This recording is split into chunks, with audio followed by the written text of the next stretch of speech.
Welcome back on air with Chris Shanafelt, presented by NFLDraftBible.com. Bringing you the names that you need to know first since 2002. Visit NFLDraftBible.com, and it is a pleasure to welcome onto the show somebody that you are going to want to certainly keep tabs on for the upcoming season. He is the 6'2", 310-pound stalwart on the Western Illinois Leathernecks defensive line, Khalen Saunders. And Khalen, really appreciate you taking some time to chat this evening. How's everything going? Oh, it's going pretty good, man. Just getting to work this off season. Trying to prepare for a final season. It's my last goal, so trying to give it everything I got this year. Can you believe that? I mean, can you believe that, you're entering your senior year at Western Illinois? I mean, has it flown by at this point? I mean, for me at least, Khalen, really ever since I graduated high school, not even to talk about college, ever since I graduated high school, it seems like, one summer goes by and here comes the next one already. I mean, time just has really flown by. How about for you and your time at Western Illinois? Oh, definitely. We're out here pretty much every summer as well, so it's just like, man, we here like year round. So, it's like, it gets to a point where you don't even think about, what month or day or whatever it is. It's just like, is it football season or not? Because at that point, like, don't nobody, even worry about it. But, it's going pretty fast, and obviously I wouldn't wish anything went any differently because it's been the best time and one of the best choices I ever made to come to the school. Well, you are coming off of a season in which you registered 57 tackles, 12 tackles for loss, and you led the Leathernecks defense with 7.5 sacks and 3 forced fumbles. Looking back, how would you assess the way you performed in 2017, and what would you say are some parts of your game that you focused on to get better at this offseason? Well, as far as last year, I think that the experience in general, just having that field time is what kind of accelerated, my growth as a player, because it was just, obviously, no matter how talented a player is coming out of high school or coming from JUCO or anywhere, if it's a different pace of football, which from high school to college is, you got to get adjusted to that. So sophomore year, it was, I got a little bit more exposure, and that helped, obviously, because I started to fill out different offensive lines and stuff. And then junior year, that was just a product of, actually getting a taste of how it is in the actual game. Like, that was just basically the preparation in according to that, and instead of, just barely getting any time compared to my redshirt freshman year. So I was only in for, like special cases or special plays. So I really didn't get, that first and second down feeling where it's, power down at you. I was just in for like pass rushing and stuff like that. So my sophomore year, I ended up getting a lot more time and got to fill it out a lot more, like I said. And then junior year, it was a reflection of it. No doubt about it. And in a tweet that you have pinned on your Twitter profile, Khalen, you have it, and I quote, "Last guaranteed year of football, entering my 15th year. I promise you'll see 15 years worth this season." I'll just ask you flat out, what would you say your expectations both for yourself individually and as a team are for this upcoming season? Like you said, it's your last guaranteed year of football. Obviously, you want to make the most of it. Do you have any goals written down both individually and as a whole? Well, yeah. Obviously, to get this far and playing this sport, you have to have goals that you want to reach, every year.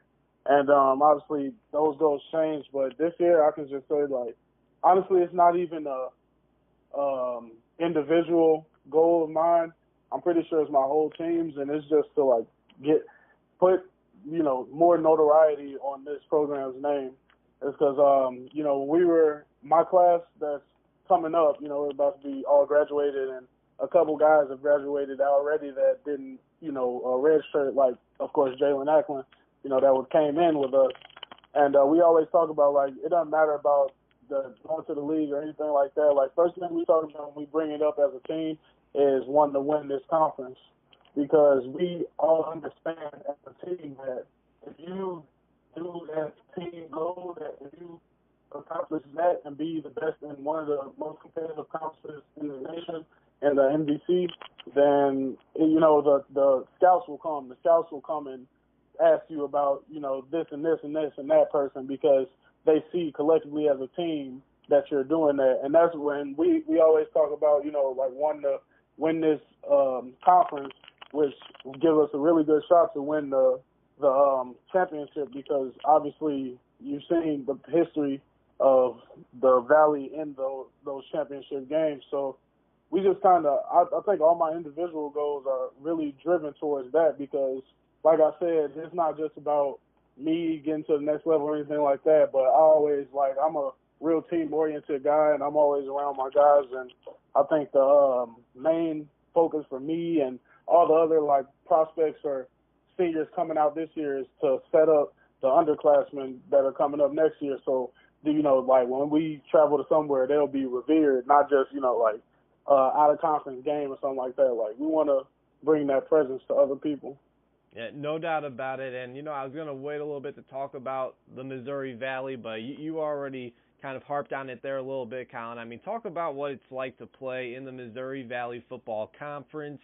This is a topic I bring up with every single athlete I talk about that plays in this conference because, there's some FBS conferences that don't even stand a chance to the Missouri Valley. And like you said, it's been the top conference in the FCS and really one of the top conferences in the nation. Some call it the SEC of the FCS. This is a really tough conference, and you never really know who's going to pull it out year in and year out. A lot of talent. Obviously, we all know about the success that North Dakota State has had, the success that Illinois State has had. I mean, it goes on and on. You guys, Western Illinois, 8 wins last year, the most since way back in 2010 for the Leathernecks. What's it like? I mean, I know it sounds very cliche, but when we talk about the Missouri Valley, it's true. It holds up. What's it like going in and week out, knowing you cannot sleep on any team, knowing that you have to give it your all, play after play, game after game? Yeah, man, it's probably like the scariest thing that a college athlete can go through. I'm not even exaggerating or trying to be funny and nothing like that. Mm-hmm. But with all due respect to the teams in this conference, I personally, I tell everybody, I didn't even know what the FCS was coming out of high school. Like, obviously, a wide-eyed young kid, all you know is Alabama and Clemson and the Mizzou and stuff like that. So I was just looking at those schools, and then Western Illinois was actually the only D1 school that came up to my school to talk to me, and so I started doing my research on them. And then I think my very first year, or maybe the year before I even came, they played Wisconsin and I think Northwestern the same year. So I was surprised. I was like, oh, okay, they actually, they're playing Big Ten schools and stuff like that. Like, that surprised me. So instantly I drew a lot of interest. And like I said, they were the only ones that came to talk to me. And then, going from there, when I got in here and got into the conference and, my first year actually playing and, just going against all of those back-to-back, it's not spread out. Like, you have to face somebody every single week. And on top of all of that is the stuff out of your control. Like, if so-and-so beats this team or if North Dakota State beats South Dakota State, it's like you got to rely on that type of stuff too. And you just never know. Like, you never know what's going to happen. You never know who's going to win what matchup. So I feel like that is what makes the conference itself is just that much competitive because, you just don't know what's going to happen. So the only thing you can do is what you can control. Absolutely, and absolutely love the FCS playoffs and all of that, and like you said, each week, is a deciding factor for many teams. Even in just one game, it could have a really big impact on other teams in the country as well for in the FCS. Right. And back in 2016, you did have an opportunity to play against an FBS opponent out of the MAC, Northern Illinois, and you guys walked away from DeKalb with the 28-23 victory. This year, you guys start off with a few non-conference opponents, Montana State, and then you're going to be back in Illinois at Urbana-Champaign to take on the University of Illinois, Lovie Smith's crew. and then you go back on the road to the University of Montana, or no, excuse me, you go back home to Macomb to take on the University of Montana. Yes, sir. That's I really, specifically with Western Illinois, the last few years, from what I can remember, I love that. I think last year you guys started 3 or 4 games on the road, and they were long road trips. But to start the season off against some quality opponents, not really cupcake opponents like we see some teams do, I gotta think the competitor inside of you, Khalen, loves that. Oh yeah, definitely. I mean, like I said, the very first reason I came here is because of the research I did, and like I said, I saw those Wisconsins and Northwesterns on the schedule, so I was like, from the start, I was like, okay, this is good competition, fun competition. This is what I want to do in college. So that's a big reason I picked this school anyway, because we don't schedule like that.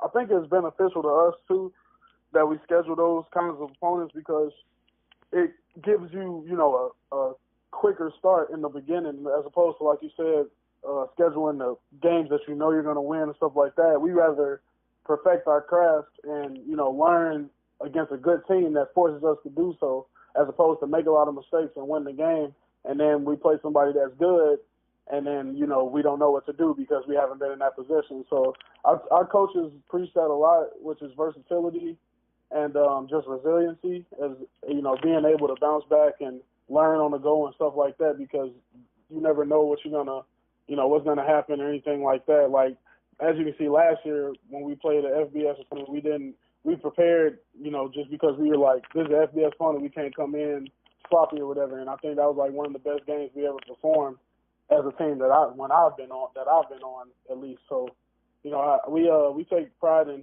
scheduling those tough opponents to get ready for the even tougher conference schedule that we have. Again, we're chatting with the Western Illinois Leathernecks defensive lineman heading into his senior year, Khalen Saunders. And a few more questions for you, Khalen, then we'll let you go. Really do appreciate your time. Again, the Leathernecks are coming off of a playoff berth as you guys finished 8-3 before taking on Weber State, in which you guys came up just short in a nail-biter, 21-19. Looking forward to this season, though, Khalen. I mean, you guys are losing a key leader of the defense in Buck Buchanan Award finalist linebacker Brett Taylor. Your leading wide receiver, Jalen Acklin, who really just put on a show last year. I mean, that was one of the more fun individual performances I've seen in a very long time, and really just came out of nowhere, at least for fans and some that cover the game of football. So just to name a couple of guys, Taylor and Acklin on the offensive and defensive side of the football. And you're going through another coaching change, as Charlie Fisher is now the wide receivers coach at Arizona State. Offensive coordinator Jared Elliott steps into as the team's new head coach. And, of course, you have a new defensive line coach as Tyler Stockton gets promoted. Defensive coordinator John Hanline comes in from Mississippi State. I know that's a lot to digest there, Khalen, but I mean, who are some guys that we should expect to step up, specifically on the defensive side of the ball? I'm not saying let's find the next Brett Taylor, because that's probably not going to happen. Obviously an NFL talent now with the Minnesota Vikings, but who are a couple guys that we can expect to see step up, and your overall thoughts on the coaching changes? Well, obviously, like you said, I mean, those guys are one in a lifetime talents. I mean, you get a guy like Brett, behind you, that is like the most security you'll ever have as a defensive lineman. You can mess up, like 4 times in a drive, and all of those plays is negative plays because of him. So, obviously losing him is a big thing. And even the other guys that we lost that, didn't get as much recognition, but were just huge pieces of our defense that we're losing. Those guys hurt too. But I think the plus side about it is that the fact that we had so many sophomores and juniors in the lineup as well, that were, it takes 11 guys to play football, and obviously there were a bunch of seniors that we lost that really helped, but out of those 11 positions, there were a lot of sophomores and juniors that we got coming back, and I think that helps a lot. So, I think that first of all, we got our seniors, that are in my class, and the corner position and Xavier Rowe. I think he's going to be a very key guy for us. He's been for the past few seasons, and ever since I've been here, of course. And then another guy that I think that'll help a lot is that is in my grade as well is Pete Swenson and Quentin Moon, because those guys have, like I said, they played as long as me, and I just think that they'll step up because they already have been there. It's just there's been another guy in the mix that helped settle everything down, which was Brett. But now that we don't have that piece, I think their role even comes bigger, and they'll step up tremendously. And then obviously Justin Fitzpatrick is he's technically in my grade as well. So I think this class is just hungry to perform, and we've been in all of these games, we've been in all these close games, and we've obviously turned the program into a very positive direction. So I feel like all of us want to really finish strong, and just go out as good as we possibly can. And as far as the coaches, like you said, we had to change, but like you said, a whole bunch of guys were just promoted, and it wasn't that much difference in the actual coaches. So I think that helped a lot as far as the transition, because we were all really rooting for our offensive coordinator, Coach Elliott, to get the job, because we didn't want a new guy coming in and stuff like that. And that's because of the culture and the brotherhood and family type of atmosphere that we built in this program. And so when he got the job, we were really happy.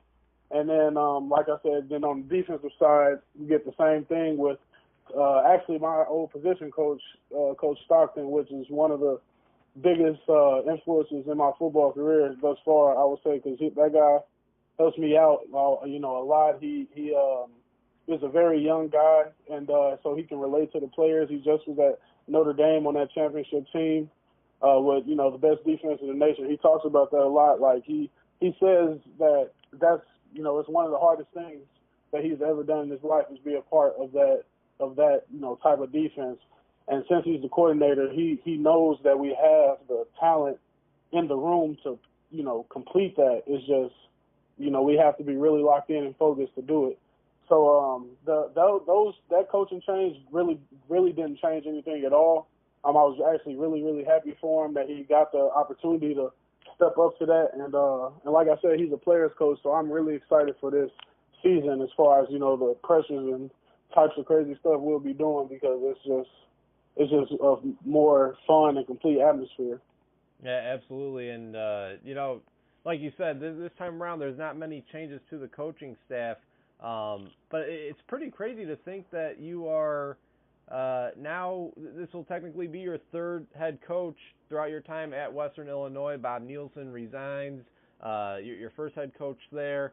And then, of course, Charlie Fisher now moving on to Arizona State, and now Jared Elliott steps in. I mean, it's not like you guys haven't had, terrible losing season after losing seasons. I mean, this is a pretty good football team, and again, and the records and the playoff appearances, all that shows, and obviously you guys are looking forward to improve and do even more this upcoming season, Khalen. And again, a couple more before I let you go. I got to ask you, man, what is it like to play against one of the top quarterbacks in, I wouldn't even say just the Missouri Valley, but in all the country? I mean, we've heard all the hype from the Sam Houston quarterback, the two-time Walter Payton Award winner. His name escapes me for some reason. I don't know how. We hear the hype from the North Dakota State quarterback, but it seems like hiding behind those guys, behind those names, is the quarterback under center for the Leathernecks, Sean McGuire. Again, one of the more underrated quarterbacks in all of the country, despite whatever conference you want to bring up. What's it like going up against him in practice every day? And talk about what he brings to the offensive side of the ball. You mentioned some guys that are coming back, some guys that we should expect to step up. McGuire was one of those guys that played very well last year and is now entering his senior season. I got to think, as a fellow senior such as yourself, Khalen, you got to feel pretty good about the pieces that are coming back on the offensive side of the football, starting with the quarterback, Sean McGuire, the 3 or 4-headed monster you guys have in the backfield with that tandem of running backs. I got to think that that you feel pretty good about the what the offense might be able to do, and that you won't have to worry about them putting up any points this year. Oh yeah, I mean, like you said, this is every day. Like I see these guys every day, like more than I want to see them. And believe me, that's the truth. Because Sean, that guy, man, he's everything you want in a quarterback on your team. Because I don't think you would want. I would probably hate to see Sean on another team, and that's because of the way he plays and just how he is as a teammate and as a brother. You know, because he's not gonna be one of those guys that is too high up for anything or takes that quarterback position to the head. This guy is smart, like one of the smartest quarterbacks I've ever seen on the field. And in practice, obviously we've been going against each other for about 5 years now. So we talk and joke a lot.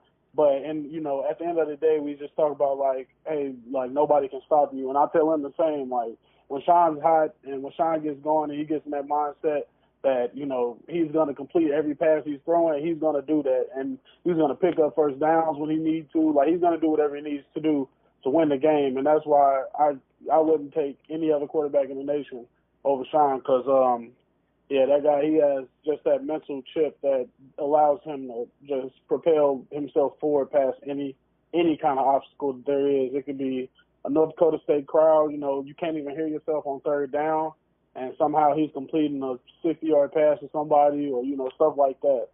And then, like you said, as far as the other parts, obviously we lost Jalen, who was just one of the biggest receiving threats I've ever went against in my life. But you got the running back and Steve McShane, that he's probably one of the shiftiest guys I've ever seen in my career. I mean, he's obviously he plays baseball too, and that type of quickness in baseball obviously translates onto the football field. So it's just that guy is scary quick, and there are going to be a lot of guys stepping up that that either transferred in or didn't play a lot last year, stuff like that.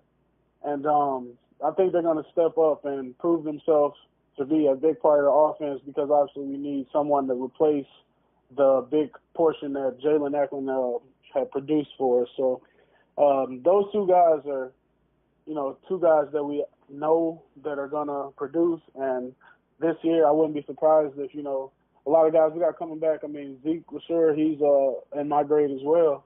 And he's been around. He knows how to make big plays and knows when to, step up. And then we got other guys that are back, like Brandon Gaston at the receiver. And we went to Jalen a lot, but obviously we have to throw to those guys too. And they were making big plays because Jalen didn't have every single yard that Sean had. So, those are going to be the key producers for us this year and this season. And I'm excited to see him play.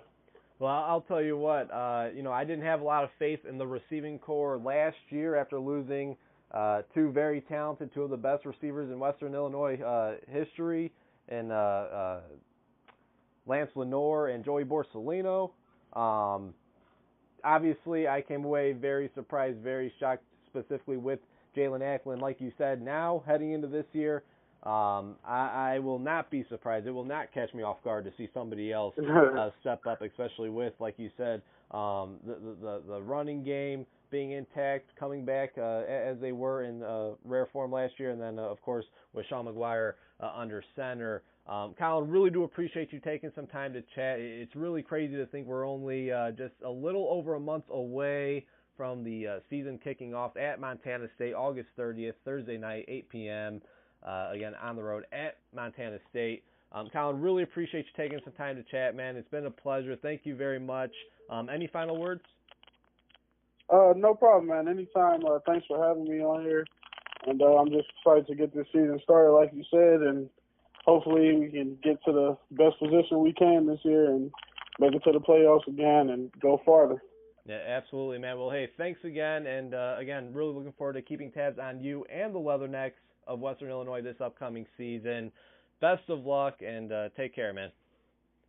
All right, thank you.